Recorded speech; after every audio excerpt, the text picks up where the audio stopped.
Hey guys, it's me, your Sanjit Chaudhary. Today's we are learning easily how to square root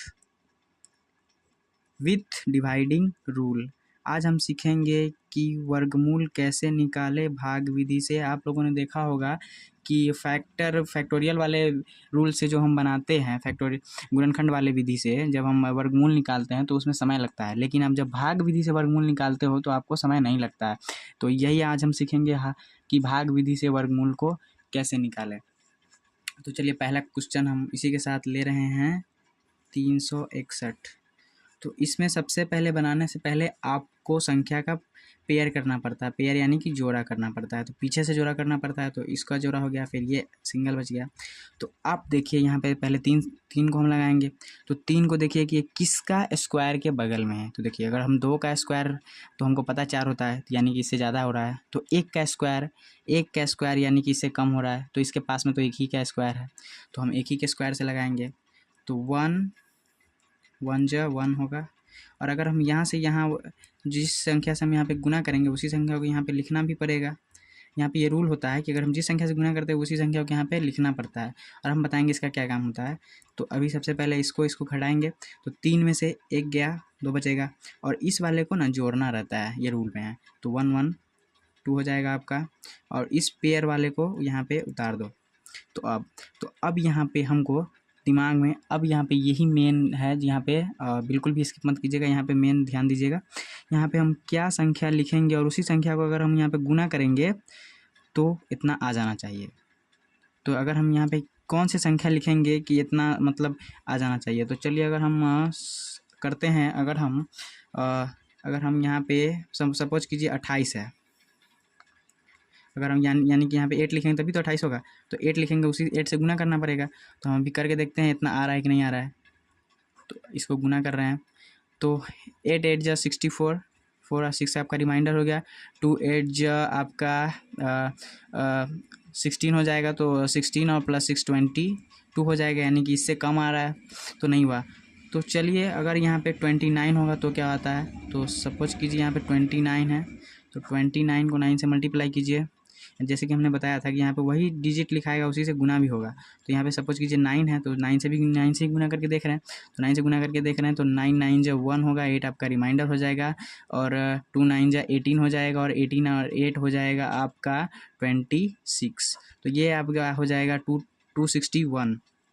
तो देखिए 261 आ रहा है, यानी कि यहाँ पर जो हिडन जो नंबर था वो था 9। तो यानी कि 29 को 9 जा 261 होगा। अब इसको घटा लेंगे तो कैंसिल। और जैसे कि हमने बताया था कि जिस संख्या से यहाँ पे गुना करेंगे उसी संख्या को यहाँ पे लिखना भी पड़ेगा, और यहाँ पे जो संख्या लिखा था उसको ऐड करना रहता है। तो 9 9 आपका हो जाएगा 18, और 1 रिमाइंडर बच गया, तो 2 और 1 3। तो अब देखिए, इसका यहाँ पे ऑलवेज डबल होगा, हमेशा डबल होगा। जैसे कि 1 का यहाँ पे 1 आया, तो 1 का यहाँ पे डबल है 2। उसी तरह से यहाँ पे 19, तो 19 का डबल यहाँ पे 38। यानी कि जब इसका डबल यहाँ पे ये आएगा तो समझ जाओ कि आपका जो स्क्वायर रूट निकाला हुआ, जो आपका वर्गमूल निकाला गया है, वो आपका 100% राइट है, नो डाउट आपका 100% सही है।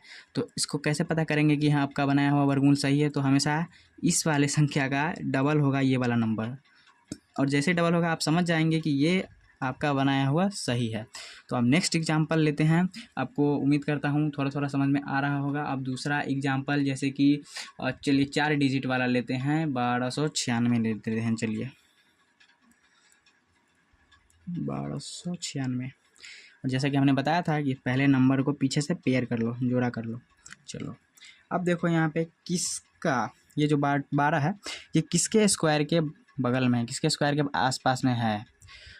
तो देख सकते हो 3 के स्क्वायर के बगल में 3 का 9 होता है, और 4 का स्क्वायर कीजिएगा तो 12 से ज़्यादा हो जाएगा, तो नहीं लगेगा, इसीलिए हमको 3 का स्क्वायर से लगाना होगा। तो 3 के स्क्वायर से जब हम लगाएंगे तो 3 3 ज़ा 9, और जैसे कि 3 से यहाँ पे गुना करेगा तो 3 यहाँ पे लिखना भी पड़ेगा, मैंने पहले बार वीडियो में बताया था। तो 12 में से यहाँ पे 9 घटेगा तो बचेगा 3। अब इस वाले को ऐड करना रहता है, ये रूल होता है। तो 6, तो 3 + 3 6 हो जाएगा। चलिए, अब इस वाले पेयर को यहाँ पे नीचे उतार दो। चलिए 396 आ रहा है। अब यहाँ पे कौन सा डिजिट होगा, उसी डिजिट से यहाँ पे गुना करने पे इतना आएगा। यहाँ पे सपोज कीजिए कौन सा डिजिट होगा जिससे अगर हम गुना करेंगे तो इतना आ जाएगा। तो हम सपोज करते हैं यहाँ पे कि कौन सा संख्या आएगा तो यहाँ पे गुना ये हो जाएगा। तो आपको यहाँ पे इसमें चलिए हम सपोज करते हैं कि अगर यहाँ पे 5 होता 65,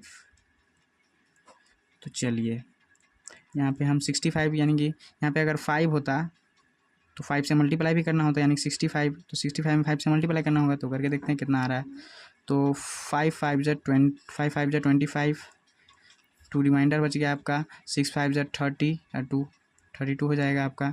325 यानी कि बहुत कम आ रहा है। तो चलिए अब करते हैं 66 से। यहाँ पे सपोज कीजिए 6 है तो उससे 6 से मल्टीप्लाई करेंगे, तो 66 से मल्टीप्लाई करेंगे तो 6 6 जा 36, यहाँ पे हो जाएगा आपका 3 रिमाइंडर बच जाएगा, 6 6 जा 36 36 और 3 39, यानी कि यहाँ पर जो था हिडन नंबर जो था वहाँ पे यहाँ पे 6 था, यानी कि 66 6 जा 396 आ रहा है। तो यानी कि जिस संख्या से यहाँ पे हम गुना करेंगे उस संख्या के यहाँ पर भी लिखना रहता है। और इस वाले को यानी कि आप सॉल्व करेंगे तो ये तो कट ही जाएगा, ये तो कट ही जाएगा। तो अब इस वाले को जैसे कि हमने बताया था कि इस वाले को ऐड करना रहता है, तो इसको ऐड करो तो 6 प्लस 12 1 आपका रिमाइंडर बच गया, और 6 और 1 7। तो चलो अब देखिए, अब देख सकते हैं यहाँ पे 36 का डबल आ चुका है, यहाँ पे 72, 36 का डबल 72, यानी कि ये आपका बनाया हुआ 100% सही है। ये आपका बनाया हुआ 100% सही है वर्गमूल। तो ये वाला शॉर्टकट ट्रिक आपको कैसा लगा? बहुत आसान है। और अब ऐसे आपको अगर गुणनखंड विधि से निकालते तो ऐसे करते करते करते बहुत टाइम लगेगा, लेकिन ये शॉर्टकट ट्रिक है, आप हमेशा इसको निकाल करके देखिएगा। तो आई होप आपको समझ में आया होगा, और अगर आपको समझ में आया होगा तो मैं देता हूँ आपको बनाने के लिए इसका वर्गमूल निकाल करके बताइएगा। एक ये हो गया, एक और दे देता हूँ, इसका वर्गमूल निकाल के आप कमेंट में ज़रूर बताइएगा। चलिए, उम्मीद करते हैं आपको समझ में आया होगा, तो इसको बना करके कमेंट में ज़रूर मैसेज कीजिएगा। आई होप आपको समझ में आया होगा, और अगर समझ में आया होगा तो हमारे वीडियो को सब्सक्राइब कीजिए, लाइक कीजिए, और हम आगे भी ऐसे ट्रिक्स बताते रहेंगे आपको। Thank you.